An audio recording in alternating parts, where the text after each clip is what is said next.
اصلی ترین تولید کننده های جوراب و لباس زیر عباس آباد نیست، اینجاست، مولوی.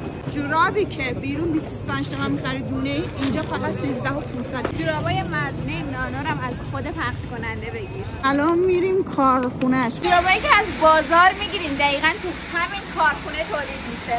وقتی از کارخونه بخریم جورابای بچگونه دونه فقط 13,000 تومان. یه پاک بخر تا آخر مدرسه جوابه. اینجا بزرگترین کارخونه تولید جوراب ایرانه.